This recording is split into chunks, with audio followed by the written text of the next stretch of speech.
안녕하십니까. 스미더스의 판단국이 일본의 경찰제도 제3부 현대 일본 경찰에 관해서 좀 더 말씀드리도록 하겠습니다. 앞서 말씀드렸던 것처럼 이제 GHQ가 경찰 조직을 이렇게 저렇게 이제 조정을 했고요.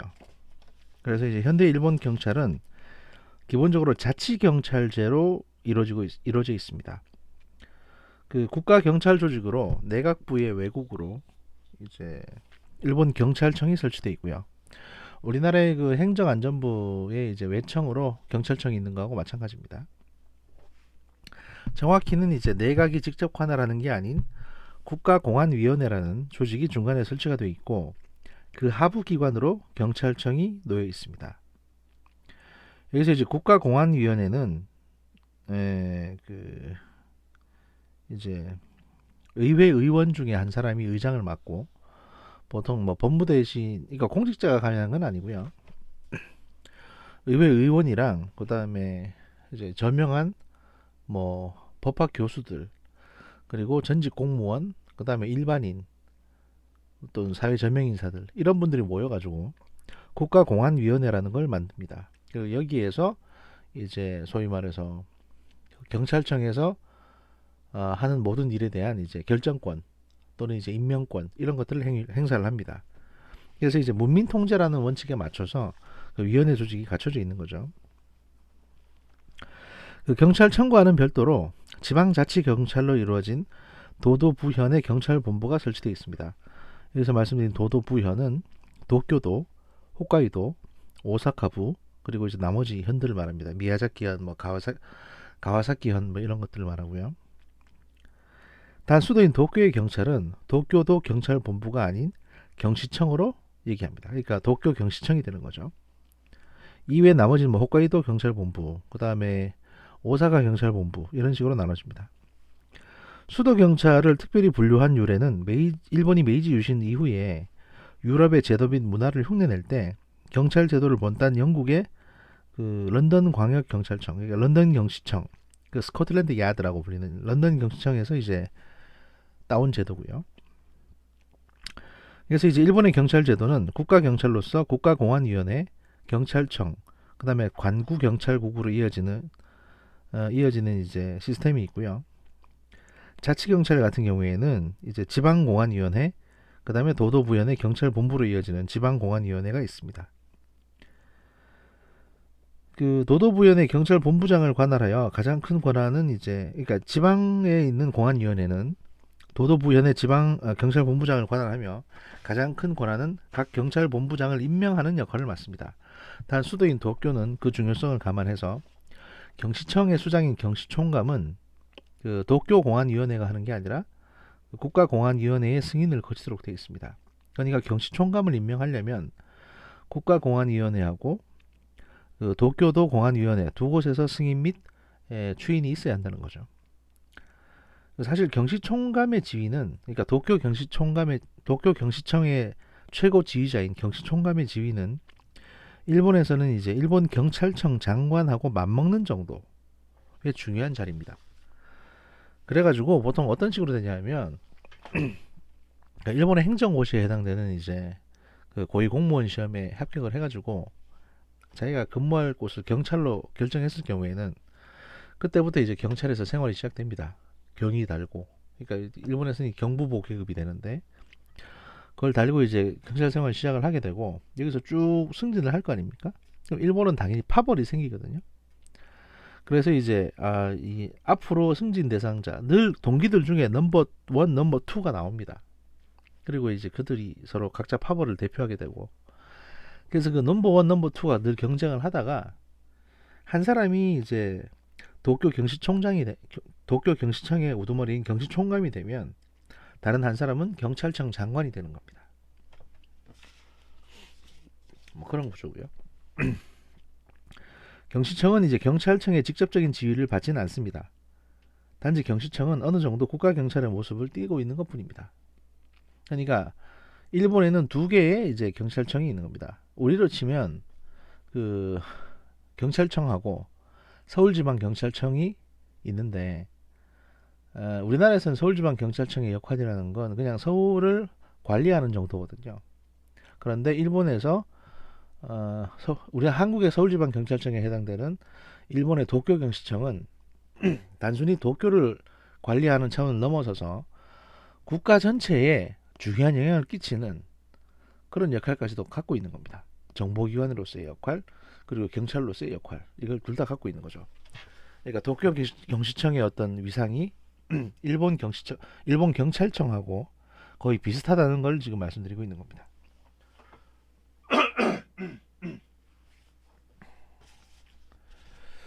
경찰의 종류 중에 일반 행정경찰이 있고요.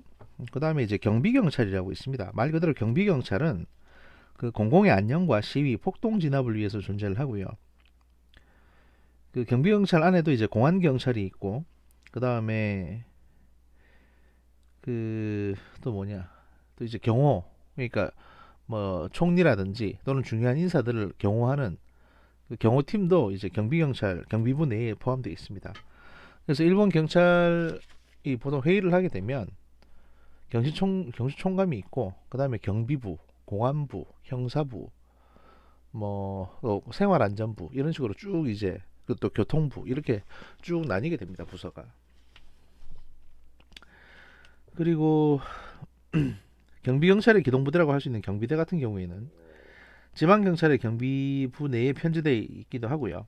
그런데 이제 일본 경찰 같은 경우에 이 기동대, 소위 기동대라고 불리는 경비대가 상당히 중요한 역할을 많이 해왔습니다. 왜냐하면 과거에 70년대, 80년대 일본에도 한창 학생운동이 심했거든요. 아니 6, 70년대 적군파니 뭐니 해가지고 소위 말해서 전공투 세대가 한창 시끄럽게 할 때는 이제 일본에서도 폭력시, 과격시, 그 다음에 총격도 하고 경찰한테 또 사제폭탄도 던지고 이렇게 되게 험한 시절이었습니다.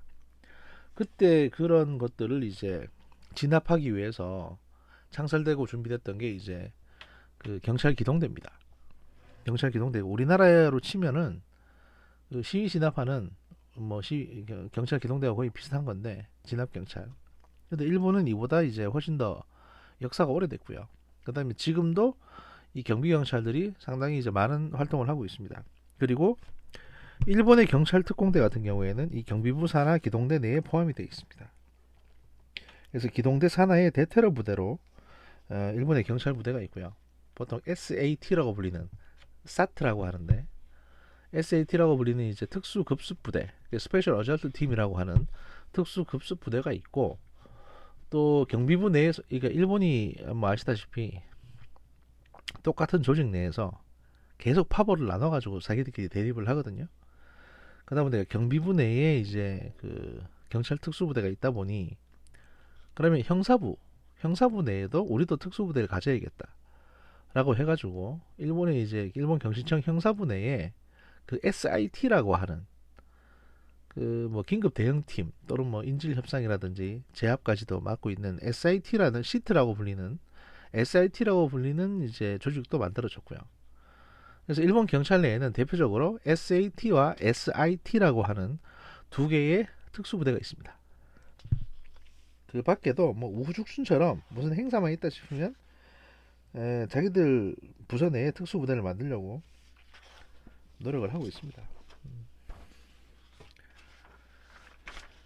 그 다음에 또 지역기동대, 각 지역기동대 산하에는 또 총기대책부대라는 부대가 또 별도로 있고요. 그러니까 야쿠자나 이런 사람들이 이제 총을 들고 난동을 부릴 경우에는 그걸 진압하기 위한 또 특수부대가 또 만들어져 있고 막 그런 식입니다.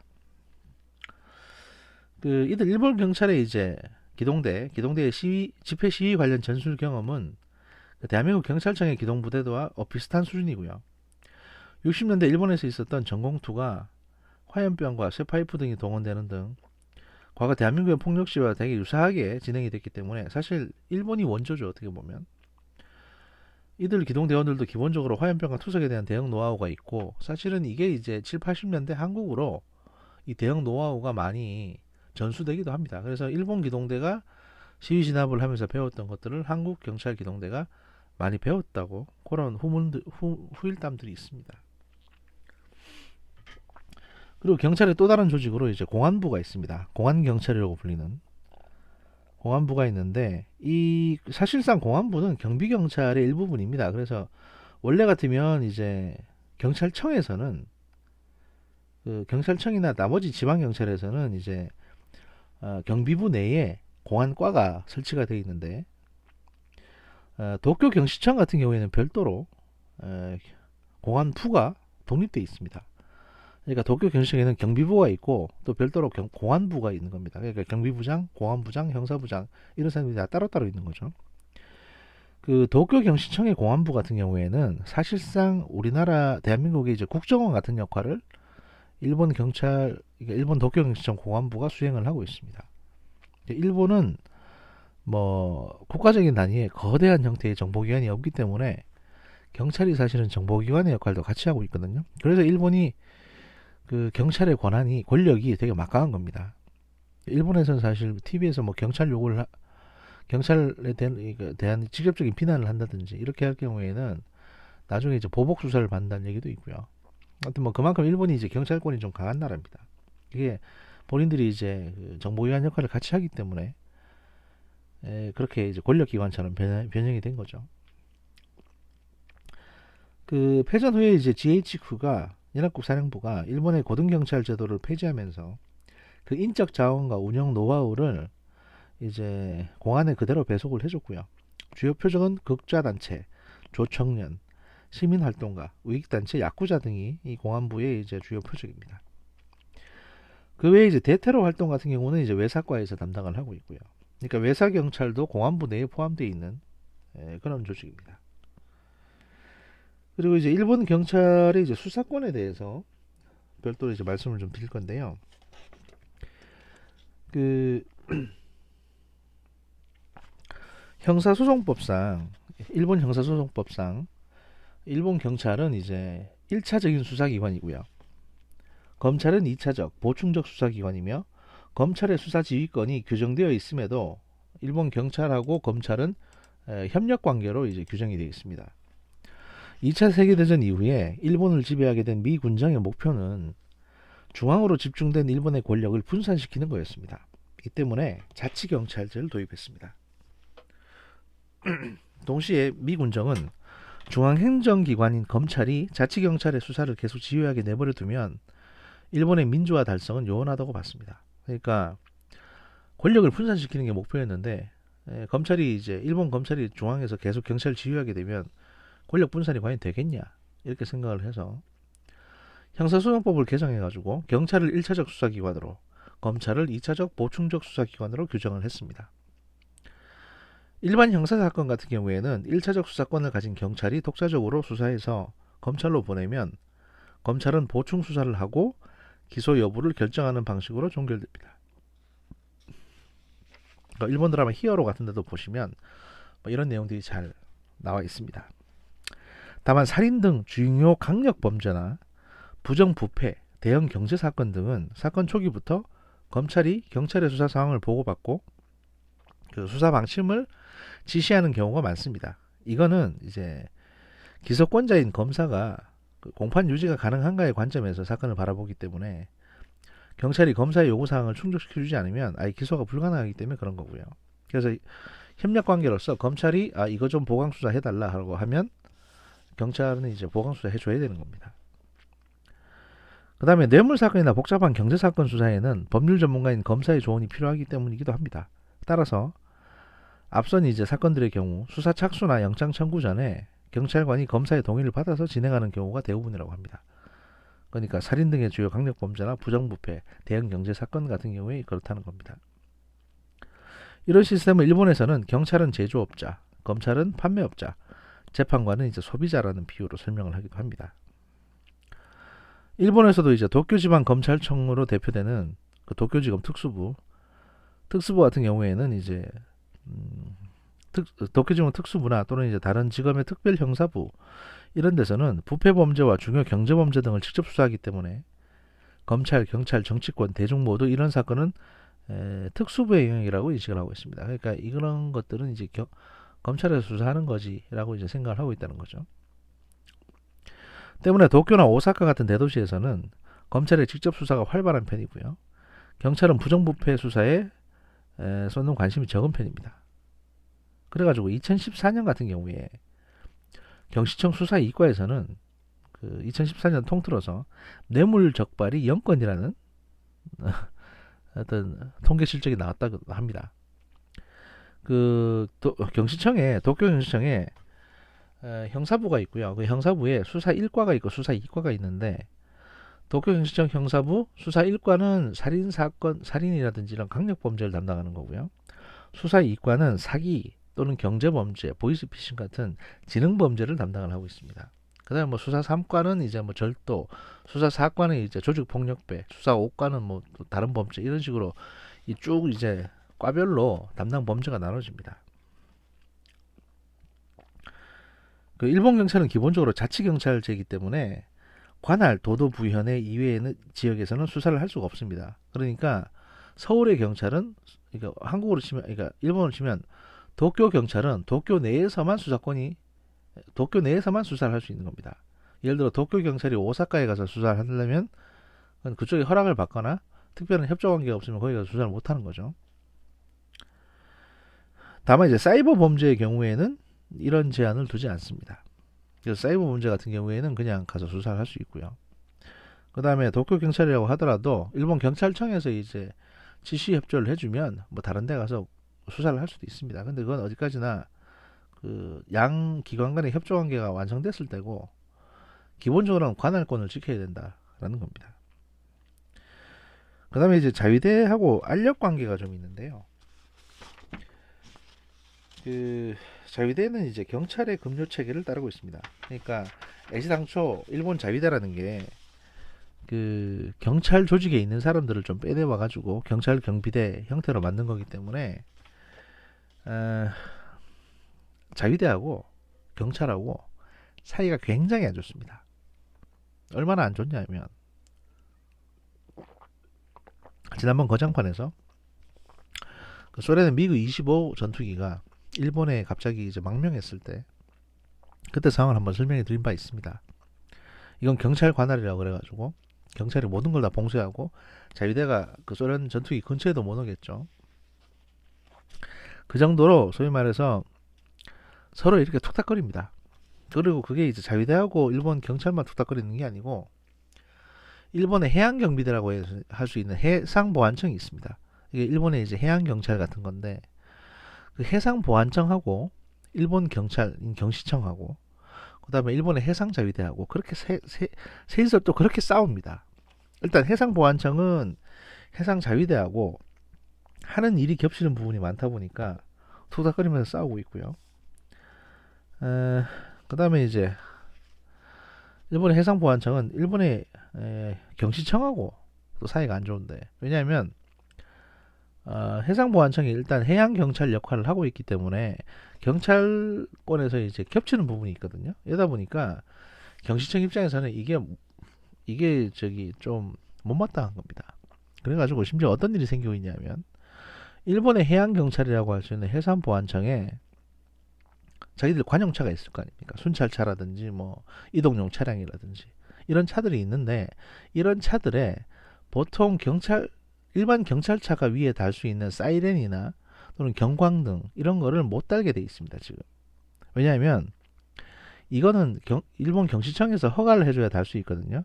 그러니까 일본 경시청 교통계에서 해상보안청의 차량들이 긴급 자동차, 특수 자동차다, 특수 공무용 자동차라고 이렇게 인증을 해줘야 비로소 이제 해상보안청 차량들이 경광등을 달 수 있는데 일본 경시청에서 이걸 허가를 안 내줍니다.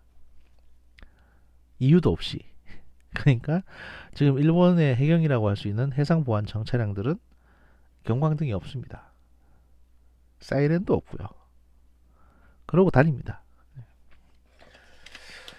이 정도로 알력이 심하다라는 말씀을 드릴 수 있고요. 그 다음에 이제 이러다 보니까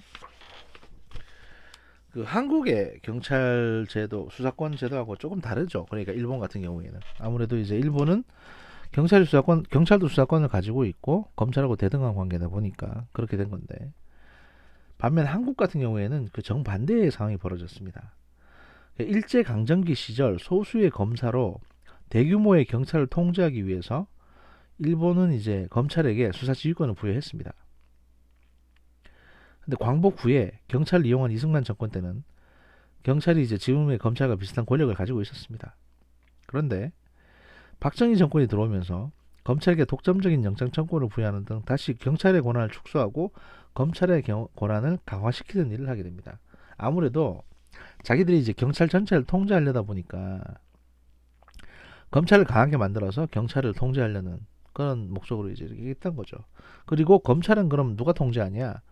검찰은 중앙정보부가 통제를 합니다. 그래서 당시 박정희 정권 때는 중앙정보부가 사실상의 공수처 역할을 했습니다. 검사들도 잘못하면 중정에 붙들려 가서 막 두들겨 맞고 뭐 그랬던 거죠. 이런 것들이 이제 쭉 50 정권 내내까지 이어져 오다가 이제 6공화국이 출범하면서 헌법이 만들어지고 헌법이 개정되고 그러면서 이제 많은 것들이 바뀌게 됩니다.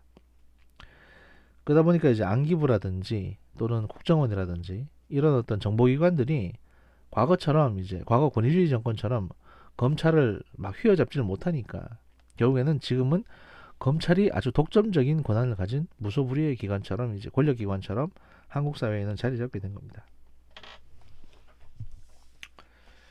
그 이렇게 이제 일본의 경찰 제도에 대해서 3부에서 말씀드렸고요. 그 스미데스의 판단곡이 일본의 경찰 조직은 이제 오늘자로 끝이 나고요. 다음 스미데스의 판단곡이 아이템은 일본의 정보기관에 대해서 쭉 소개를 해드리는 걸로 다음번 이제 스미데스의 판단곡기를 진행을 하고자 합니다. 감사합니다. 제가 지금 새벽에 하다 보니까 지금 새벽 한 3시 반이거든요. 그러다 보니까 상당히 좀 어지러지라고 피곤해가지고 오늘은 여기까지 하도록 하겠습니다. 고맙습니다. 참 지금 영상을 보시는 분들 눈에 보이는 권총은요. 그 P230, P23이라고 해가지고 일본 경찰 간부들이 사용하는 권총입니다. 감사합니다.